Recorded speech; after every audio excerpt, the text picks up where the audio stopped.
Hello everybody and welcome back to the channel. Today we've got another One Piece review to do. Specifically, we are talking about Arlong Park. Now, I loved Arlong Park, to nobody's surprise. It was another fantastic arc. I think it was arguably one of the best arcs that I've read so far. And we've got a lot to talk about today in this video.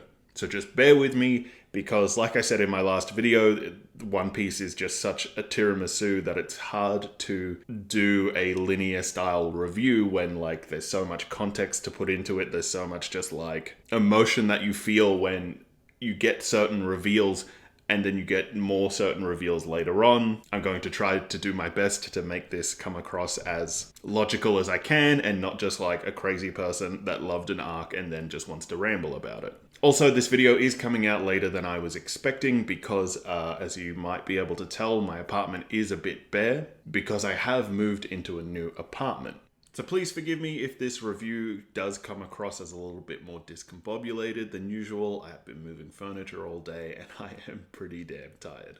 And I really wanted to bring that up specifically because there is nothing in my house right now. There is no furniture, there's no nothing. So if there is an echo, you're not going crazy. I don't know how the acoustics are going to sound in this video because I have nothing in the house, so there will more than likely be an echo. So I just want to say I'm sorry for that. And with all that out of the way, let's get straight into this video. Now, I was going to start this video off with a very simple question. It was going to be something along the lines of, do you think Nami got a redemption? Or do you even think Nami needed a redemption? I'd really like to know what your thoughts are on that Nami betrayal, Nami redemption arc that was explained in this arc. Because to me, it didn't really feel like she was given a redemption arc for betraying the guys, but it also didn't really feel like she needed one. It felt more like the guys just kind of got her perspective and understood everything that she was going through and then jumped on her side. So she didn't really need or get a redemption arc because she didn't do anything redeeming. The guys got her perspective and realized that they needed to help her. That was my understanding of it anyway. I would love to hear what the community thinks about, did Nami get a redemption arc? Did Nami even need a redemption arc? Because she did tell Luffy at the start that she was only going to be around while their goals aligned, and when they didn't align, she would be leaving. So she was honest from the start. But anyway, I'd love to hear your thoughts. Tell me if you think that she got a redemption or if she even needed one. That's something that I'd really like to hear someone else's perspective on. Now, anyway, but besides that, let's talk about... I noticed something in this arc, and I had to bring it up because this artist, or the author, or whatever it is I'm meant to call him, is phenomenal. He does fantastic characters, he does fantastic stories, and he is a fantastic artist. So when I saw a hidden picture in one of these panels, I couldn't help but feel like it was done intentionally. And to give you the context, I'm going to show you the page before the page I'm talking about. So here you go, here's the page, it should be popping up here. As long as I have any basic editing skills, it should be popping up right here. So this is the part where they are fighting Arlong and he has thrown Luffy into the water and Luffy's got his feet caught in the rock. So they stretch his neck and he's pumping out water. So you can see here, it all seems pretty above board. There's nothing really suspicious happening right now. But then we go to the next page and we see this. Now, I've seen enough of the adult cartoon variety to know what I'm looking at right here. And this artist is so fantastic and incredible at what he does that I can't believe that this wasn't done on purpose. Everything from the face he's making and the juice on his face and what's next to his face. Maybe I just have a dirty mind, but if you cannot see that or if you can see that, please let me know so I'm not just some crazy person. And was that done on purpose? Because I have trouble believing that it wasn't done on purpose. Or I guess with these fish people, we could say, was it done on porpoise? Hey, mammal fish joke. Porpoise, like a dolphin, also sounds like purpose. Anyway, enough of that. Let's get into the real review. Let's start talking about Arlong Park. Alright, so like I said, there is a lot to cover in this arc, so I am going to be doing it chronologically. That way I won't miss anything. Because in every one of my reviews that I've done so far, even the ones that are like 30 minutes long, when I watch them and I'm editing them, I always think, oh man, I missed blah blah, I didn't say this, I wanted to talk about this point, I can't believe I missed that out. So I'm now just going to do it in chronological order and hopefully I won't miss any talking points. So first talking point I want to talk about is in the beginning of the book, in the very beginning of the arc, Luffy is talking to the pirate hunters, and the pirate hunters are saying something along the lines of, you're really going to go into the Grand Line with only 5 people. You're really underestimating the Grand Line, you're going to die, this is a pirate graveyard, you're crazy, don't do it.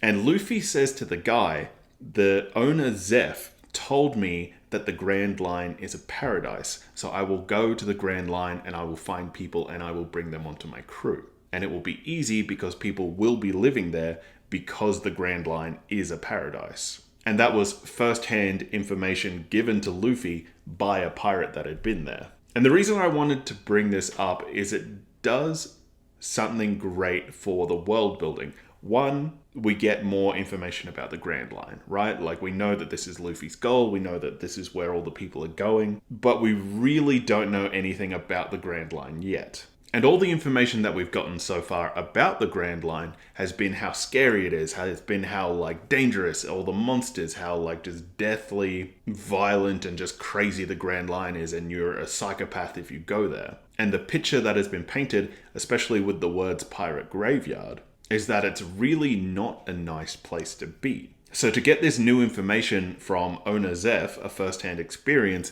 that the Grand Line is a paradise and people live there, is really great world building, and as the reader, I really appreciated that. Because it just helped to build up the picture of the Grand Line in my mind. But not only that, it helped to like level it out as something like terrifying and dangerous and bad, but also a tropical paradise. And honestly, I think that was really needed. So I'm really glad that that happened. My next talking point begins with a thank you. Thank you to everybody that has been commenting down a pronunciation guide for me. I now know it's Zoro, not Zolo. I now know it's Sanji, not Sanjay. But now I have one more clarification for you. And that is one of the 3 powers that rules over the Grand Line is the Awuka Shikibukai. The Awuke, the Yuka Shichibuke. I'm going to say Oka Shichibuka. Bukai. Uka Shikibukai. If you could please help me in how to pronounce that word, so when it comes up in the future, I do not look like a crazy person. Thank you very much. Again, at the beginning of this arc, we get a lot of exposition coming from the pirate hunter fella, but it is presented to us in a interesting way, just like I said in the last arc.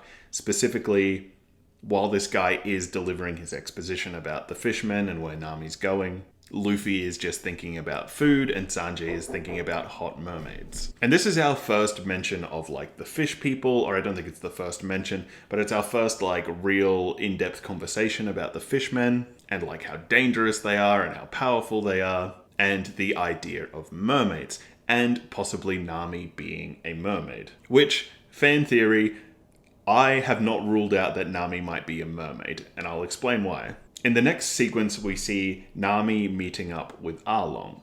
And while Nami is just walking to the meeting with Arlong, we see a bunch of statues of mermaids. And it is definitely worth noting that all of the statues of mermaids look like Nami. So I'm just saying that, you know, Nami may be a mermaid. I'm not painting it as an official prediction, but I'm just saying, I wouldn't be surprised if I found out. We then get the sequence where the Marines are paying off Arlong. And this is something that I do really like about this One Piece world. I do really like that the people that are meant to be the forces of good, they're meant to be like the sea police or whatever, I do like that there is so much corruption in amongst their ranks. Because I do think it serves as a really good foil against Luffy and his crew, who are pirates, so they're meant to be bad people, but they do so much good for the world. So I think it's a really good, just like opposite foil for the pirates that do good. There's meant to be like these people that are good that are just doing bad. They're full of corruption. And that's something that I actually really like. And especially because like at the end, the Marine captain or whatever gets beat up by Luffy and his crew. And then the Marine captain puts out like a all points bulletin, wanted Luffy and his crew dead or alive. And I did actually really like that because I think that that's going to create such an interesting element down the road. Because now not only are the Marines that are the good Marines are going to be looking for him, but the Marines that are the corrupt Marines are also going to be looking for him. But on top of that, also pirate hunters like Zoro and the other two fellas are also going to be looking for him because of that massive bounty, which I have a feeling is going to pay off down the road somewhere. I have a feeling that they're going to run into a lot of trouble, or maybe they're going to run into more friends because pirate hunters will come. Zoro will be like, hey guys, it's me, I'm Zoro, best pirate hunter, come be my buddy instead. I just like that idea that there could be so much done with it from a point of good, from a point of bad, or from a point of neutrality where it's just there after the money. Anyway, after that, we get the reveal that Nami is actually a pirate officer in Arlong Park's pirate crew. And honestly, when this reveal happened and when she had like the tattoo and the tattoo was revealed, I was just like, what? You're kidding me. Nami, the person that hates pirates, that steals only from pirates, is an officer in a pirate crew? I honestly didn't believe it when the reveal happened. I was like, nah, I don't believe it. It's a fake tattoo. This is some kind of sneaky, trickety-trick Nami scheme to get a bunch of money. Guarantee it. There's no way that she's a pirate officer for this fishman pirate. But, as it turns out, she was. Zoro then gets tied to the mast by Usopp and one of the other pirate hunters, and when they see the fishmen coming, they just peace out and leave poor Zoro tied up to the boat, and he gets brought before Arlong Park and Nami. And I actually really liked this bit where like Nami is pretending like she doesn't care, she's just like, whatever, you were just like a target to me the whole time, I was never joining your crew, you guys are dumb, you're stupid, I don't care about you at all. And Zoro just like calls her bluff by, with his arms and his legs tied, he just jumps back into the river. So sure that Nami will save him that he is just willing to drown. And I actually really liked that part. And not just because of like the bravado that Zoro showed, but also just how hard it made Nami's life without them knowing it and without like us as the reader really knowing what was going on. It did really help to throw those spanners in the work that you wouldn't really understand until later on. And now that brings me on to Arlong. I want to talk about Arlong because when I was first reading him, I wasn't quite sure where he fit in. Because as I've said in a lot of my other reviews, I was really thoroughly impressed by the villains. I thought the villains were great. You know, I thought they had really compelling stories, they had compelling histories, they had compelling goals, and it was just some of the best villain work that I've read in a long time. So I wasn't really sure how Arlong fit into this, because he was just so chill. He was just kind of like sitting there, and it just really seemed like he was just kind of collecting money. There wasn't really too much to him. But then we get to the scene where Arlong goes and he has to go and like punish that general guy because he had a weapon. And that's when everything starts to click into place with why Arlong is such a great villain like all the other villains that we've read about so far. And specifically, I can't say the guy's name, but I think that Arlong Park is a stand-in for a certain German leader that we may have fought in one of the world wars. And I'll explain why. It's because he is a fishman, right? And the fishmen are an advanced race from humans, which is something we learn in this arc. Fishmen evolved from humans. Fishmen didn't evolve from fish. Unless there was some kind of crossbreeding thing that I just didn't know about. But as far as I'm aware, in this arc, it was explained that fishmen evolved from men. And even in those Q&A things, the author explains that the fishmen do not lay eggs. They are mammals because they evolved from men. So they give birth like humans do. So they think that they are the superior race because they've evolved from men. And because they believe that they are the superior race and that men are beneath them, anything that they do to them is justifiable. And I would really love to hear your opinions on this. Am I hitting the mark, or do you think I'm like a bit off to the side? But when I was reading it, I was like, I see they are the superior race. There is other people beneath them. So anything that they do to them is justifiable. And then on top of that, one of the women explains that the reason that the fishmen think this way is because of their racial doctrine. And then on top of that, they have weapon control laws in order to stop them from uprising and fighting back. Honestly, it sounds like a couple of points in human history, but specifically the one I think about is, the World Wars.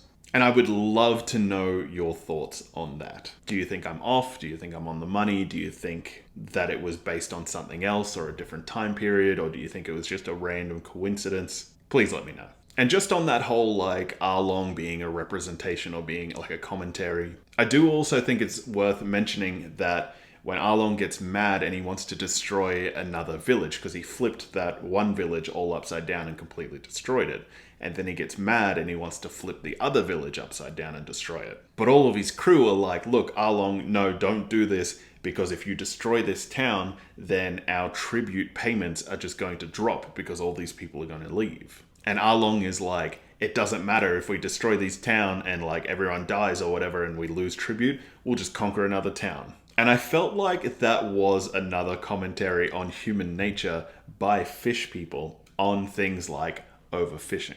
But again, I could just be reading into that, but it did really feel like a commentary on human nature by fish people. And personally, I did really enjoy that. And it makes me think that this author is 100% for villains for me. I've loved every one of his villains so far. And this villain was a bit more subtle in some regards and a bit more overt in others. And so I did really like Arlong as well. And after all that, we get our first hint at Nami's sympathetic reasons. When she is talking to a grave and she says, I will raise 100 million berries so I can buy this town. I've only got 7 million berries to go. And I guess that's a good enough transition as any to go into Nami's backstory. Now, Nami's backstory is, just as you would imagine, quite sad. She was an orphan that was saved by a marine, as well as another little girl, and they became adopted sisters. And so much happens here. Nami's adoptive mother refuses to give up the girls, even though they'll have to live a life of poverty or poorness or whatever.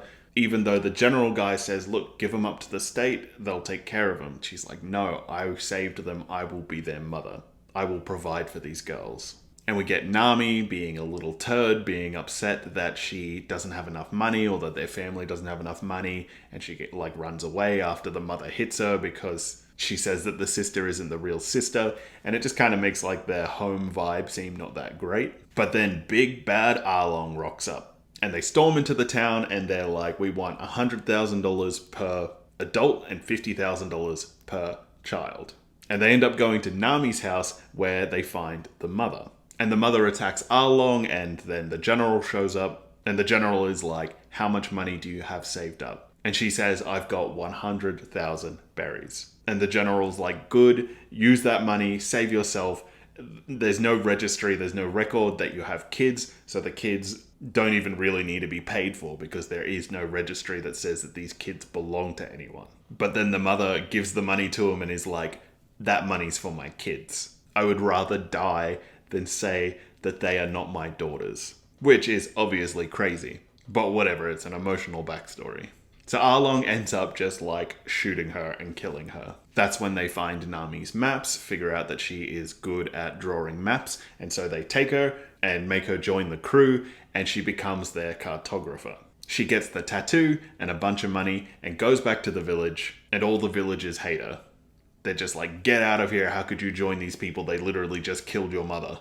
And I remember thinking, my heart just dropped when that twist happened, when the mother goes, that money's for my kids, it's not for me. I would rather die than say that they are not my children. I mean, I got it, but it was just heartbreaking, and then she just gets shot and dies. That actually leads into one of my favorite parts of this whole arc, but I'll talk about that a little later on because there is a bit more context. But it does lead into one of my favorite arcs and one of my favorite reveals that happens. But we'll change gear and we'll get away from all that sadness and we will talk about Momu. So I loved Momu from the moment that we saw her. When she comes out of the water and there's like Luffy and Sanji and they're like eating with the guy and Momu just appears and I was like, what a beautiful creature, so majestic, the most beautiful thing I've ever seen. Please, Luffy, do not beat up this sea cow. And what does he do? He immediately punches it in the face because he does not want to share his food with Momu. And I was so sad. I was like, no, Luffy, please don't punch Momu. And then Sanji is just like, guys, don't beat up that monster. He might be a monster, but he's hungry and I'm going to feed him. And I thought that that was going to be a really great moment. You know, it was going to be a throwback to the last arc and that whole thing with Sanjay feeding anyone that's hungry. It would extend to monsters because that's his humanity that he's showing. But then he immediately kicks Momu in the face. But in all fairness, Momu was trying to take a bite out of him. So it does seem a bit more fair there. And Yosaku, the pirate bounty hunter, is just like, these people are insane. And that brings me on to Usopp, because Usopp does a lot of things in this arc. And I had a really interesting thought about Usopp's character, but more specifically his like character or nature of being cowardly, and his like best skill is that he can run away. And I kind of had this realization that it really honestly makes a lot of sense that he does just like run away. And I don't think it's cowardly anymore. Because the fact is, he is just like cruising around with these like gods of combat. It just makes sense that when he comes across another god of combat that wants to kill him, he just runs away. Because he's not indestructible like Luffy. He's not like an absolute samurai wizard like Zoro is. So the fact that he will even go with these combat gods and provide backup, you know, from afar with his slingshot is still brave of him to do. And especially knowing that if any of these bad guys turns their attention on him, his only chance of surviving is to run away as fast as he can. And I don't know, I just kind of felt a newfound respect for Usopp in this arc. And I just thought that that was worth mentioning. And that leads us into the moment where Usopp has been captured and he's like yelling at Nami, calling her a witch, and they're at, you know, Arlong's place again. And Nami is like, there's only one way that this can go. And she like stabs Usopp and then just like throws him into the river. I was just like, holy crap, Nami is just like cold-blooded, hardcore. Maybe she is evil. You know, regardless of how, like, sad her backstory is, she did just, like, stab Usopp and throw him into the river. And then to, like, build on top of that, did, you know, Nami really have a compassionate reason for doing all this, or is Nami actually just a bad person? Is they find Nami's treasure map. And it just presents you as the reader with this idea of, is Nami really only doing this for the money? Is Nami spending 100 million berries to buy this town because she knows there's an even greater fortune buried in the town? But later on we find out that that is actually a treasure map of where she's buried her money. But at the time you don't know that, and as the reader you're just like, wow, she just like stabbed Usopp, she like, you know, did this and that and the other. Is she like really a bad person? And a lot of people can get really upset about misdirections. You know, it is a piece of storytelling that is hard to pull off in an engaging way. But this author pulled it off in just the most amazing way. All of the misdirection that has happened throughout this entire series has been great. I've loved it. Every piece of it has just been done in a fantastic way.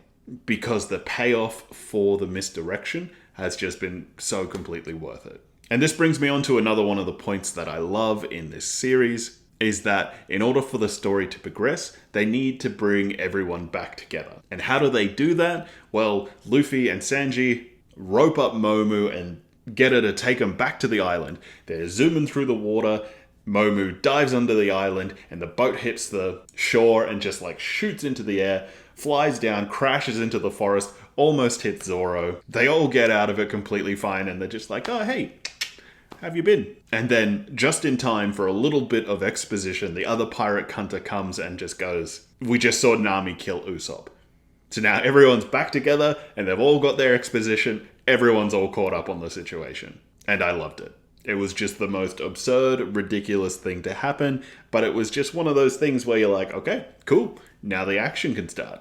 Gum, let's fucking go. We then get the reveal that Nami did not stab Usopp and throw him into the river. We get the reveal that she stabbed herself in the hand to make it look like she stabbed him and then threw him into the river so he could escape. Further making us as the reader go, what the hell is going on? Is she a bad guy, but she feels some kind of loyalty to Zoro and Usopp? That's why she didn't kill him or let him get away or save Zoro from the water or whatever. And as the reader, we're just like, what the hell is going on here? And I also had a realization about Luffy. I think Luffy might have like autism or like Asperger's or like some kind of like social interaction disorder.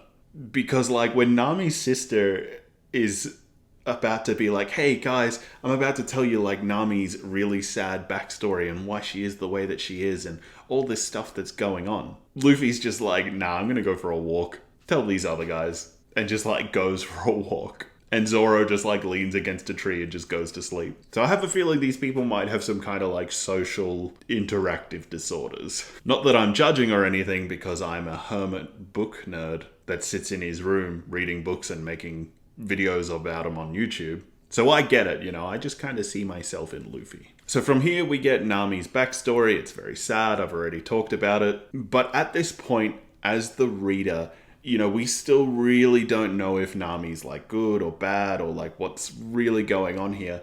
But it is worth mentioning that it does give more depth to the idea that Nami could be bad, but saved Zoro from drowning and stabbed herself instead of stabbing Usopp, because part of her character is not letting anyone else be killed by Arlong, like her mother was. So it still adds that kind of like red herring of like, did she do it for this reason, or did she do it for like loyalty to the crew that she wants to be a part of? Then we get the massive betrayal from Arlong, where he told the Marines to go and like steal all of Nami's money and he would give them like a 30% cut or whatever it was, which was huge. Like I said in one of my other reviews, I did not expect One Piece to be such an emotional roller coaster, but it is. That like sense of betrayal you feel for Nami, who you're not really sure you're meant to be liking at the moment, but just as like an empathetic human, you just feel that sense of betrayal, and you feel like everything that she's been working for has just been like flushed down the toilet.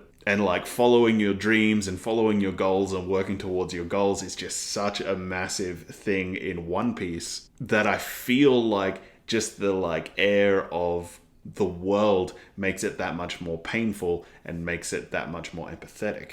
But then on top of that, that general guy says that money isn't yours, or whatever he says, that money is for Nami to buy the village.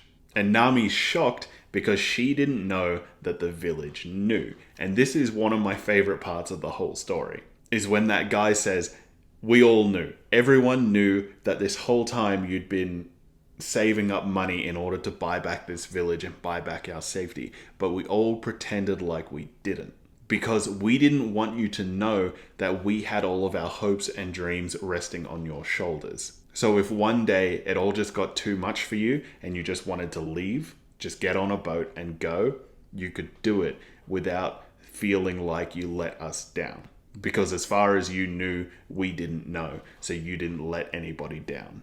And I loved that moment, that these people wanted to give Nami a way out. So for 8 years, they just pretended like they didn't know. They didn't put any of their hopes or any of their dreams on her shoulders. But more than that, they acted like they hated her, which would have been rough knowing the great things that she was doing for this community. And I absolutely loved that part. And that leads into all of the villagers taking up arms and storming into Arlong's park. And Nami's like, guys, look, don't go, don't do an uprising, don't throw away the last 8 years to just die now. I can just go out and just make another 100 million berries. But they all just storm past her. They're all just like, no, we've been living under this thumb. We are not going to take this injustice lying down. Now is our time to fight back. And that's when she is just like at her absolute lowest. Like the last 8 years had been wasted. The pirates that she was working for had betrayed her. She'd lost everything. And she takes out her knife and just starts stabbing herself in the tattoo, probably trying to remove it. But then Luffy shows up and stops her from stabbing herself. And she barks at him one last time, saying, "This is our village. You're not welcome here. Go away. I hate you." And Luffy's just like, "Yeah, I guess you did tell me to go away, but, you know." And then she looks at him with tears running down her face, and she just says, "Luffy, help me." And that's such a powerful moment. Because earlier, when we're hearing about her backstory, and we find out about her mum dying, and the pirates like taking her in, and the village hating her, it's explained that she will not let anybody cry, and she will not ask anybody for help. But in that moment, she's crying, and she asks Luffy for help. And it is just such a goddamn emotional roller coaster when it happens. Especially when Luffy puts his hat on her head. His most prized possession in the entire world. The only thing he cares about, he puts it on her head. And he screams, "Of course I will. Of course I will help you." What a goddamn emotional roller coaster. He then walks over to his crew and he's like, "Yep, let's go." And the crew's all just like, "Yeah, boy." And Nami just can't believe that these people are just so easily going to just join her and help her, even after she betrayed them. Alright, my battery's about to die, so I'm going to try and speed through the end of this review. I like that we got to see Luffy in a real sense of danger in this one. In particular, being thrown into the water and drowning. And we got to see a bit more of that, like, gum gum, devil fruit. The ocean hates people that have eaten the devil fruit. But also with that, I thought it was really clever when those people that were trying to save him just like grabbed him and like stretched his neck all the way out so that his head could breathe above water. Just from like a storytelling standpoint, I thought that that was very clever of the author to do, because it was him really thinking outside of the box. And I did really appreciate that. And with that, I feel I should mention when like Luffy comes back from the verge of death and like everything's just gone to hell around him, and he's just standing there or laying there looking up at the guy. And his first question is, "What happened to your pinwheel? It was so cool." I just thought that that was a very Luffy thing to say. Like, he's just come back from the verge of death and he's worried about this like guy's pinwheel that was spinning on his hat. This brings us on to Usopp, and like I was saying earlier, Usopp had some really great character development in this story. Specifically when he's leading that one fishman away, and Usopp pretends to get shot by his water cannon and fall down and die. And he has like ketchup, and he puts ketchup on himself in order to make it seem like he's bloodied and dying. And the fishman sees him and is like, "Oh wow, I shot him, I got him. Alright, I'm just gonna walk away now." And Usopp sits up and he goes, "Okay, I've got the ketchup on me, so now it looks like I've been bloodied."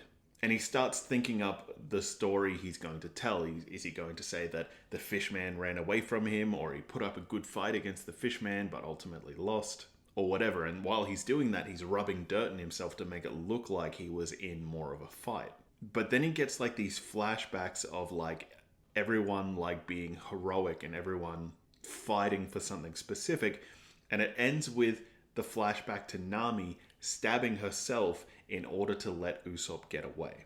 And it's such a great moment because it's like, this is what everyone's fighting for Nami. And she'd just saved his life earlier at her own expense. And we get that internal conflict where he's like, "I want to be this brave high seas warrior, but also I'm quite cowardly." And so he overcomes that fear and he fights the fishman. And I don't know if that's going to be more of a theme in Usopp's story throughout the future arcs, but I actually really liked that. And especially like the part where like Nami stabs herself for Usopp, and then it comes back around to Usopp should be helping Nami.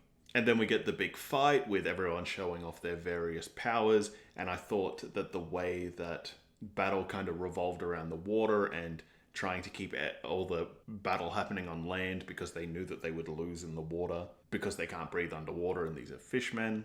I thought that whole dynamic was good. It was clever. It kind of gave me hope for the future arcs that there would be a lot more dynamic battle scenarios coming up. So I did appreciate all the thought that went into that. And on top of that, I liked the thought that went into Luffy's weakness of not being able to swim, but also the explanation that the sea hates people that eat the devil fruit. So it's not just that they can't swim, it's that the ocean saps them of their strength as well. So it looks pretty dire when Arlong throws Luffy into the water with his like cement shoes on.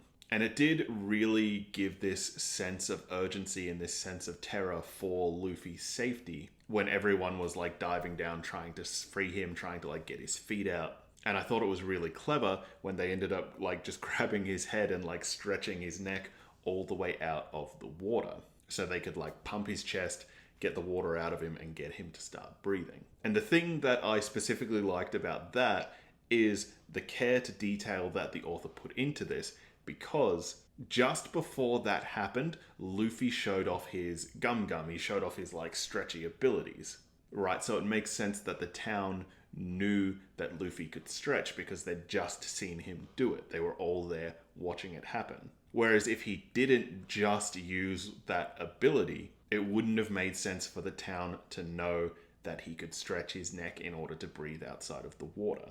And that's just one of those little continuity things that show how skilled this author really is. And with that, I'll even mention the part where Luffy comes back from the verge of death, right? He's just like, they successfully pump the water out of his lungs and he starts breathing, and he comes back from the verge of death. And the very first thing that he says is, "What happened to your spinning wheel?" to the guy that's like holding him, that's usually got the spinning wheel on his head. And in the moment, it's just so ridiculous and bizarre that like Luffy's just come back from the dead. Everything's just gone to hell around him, and he wants to know about the guy's spinning hat. And he says, "I took it off because I didn't think I would need it," or I forget what he says specifically. But you find out at the end of the story that he took it off and put it on the mum's grave because he was expecting to die in this battle. Which is honestly like pretty damn deep. And especially that pinwheel just has so much like representation to it. Especially when we find out that the reason he was wearing the pinwheel at all was to ensure Nami's smile. Because when he was younger, or when Nami was younger, his face would like scare her. So he put it on his hat to make her smile. And then he like kept it as a symbol because of everything Nami was doing for their village. He kept it as a symbol to like, she's carrying this massive burden on her shoulders. The least I can do is this, and maybe it will make her smile still. Right? That was like huge. And then right at the end when Nami gets like the cover-up tattoo of like the orange and the pinwheel, it's honestly such a just like beautiful emotional moment, and I loved it. So basically I'm going to sum up this review because my battery is just about to die. I loved the whole thing. I loved the villain. I thought that he represented a lot more. Maybe I'm just reading into that. Maybe I'm crazy, who knows. But I am 100% on all the villains so far. Every arc, great villains. Even Aldiva. I really liked Aldiva in the first one. Great character progressions, especially with, I think, Usopp. That revelation I had about him, you know, being like a cowardly character, but it makes a lot more sense when you consider who he is working with and who they are going against. And of course, everything that we learnt about Nami, you know, what motivates her to do the things that she's doing, but also what her like greater motivation in the wider world is going to be. That was also nice to find out about Nami. There was a lot of just like really great storytelling elements in this arc. And one of the things that really surprises me so much about One Piece is just, one, the like art is fantastic. I love the art in it. But two, I didn't expect the storytelling to just be at such an elevated level. Like, there are a lot of stories that just like struggle to even come close to the story being told in One Piece. And I'm so glad to be a part of this journey. Anyways, guys, the next arc, Luge Town, it's only 4 chapters long. So I will probably do like Luge Town plus East Blue Saga review as one together. Unless there is just like a hell of a lot of stuff that happens in Luge Town. That should be coming out next Thursday if everything goes to plan. So, you know, thanks for watching this far. Please like the video, subscribe to the channel if you haven't already, leave me a comment down below. And as always, thank you very much.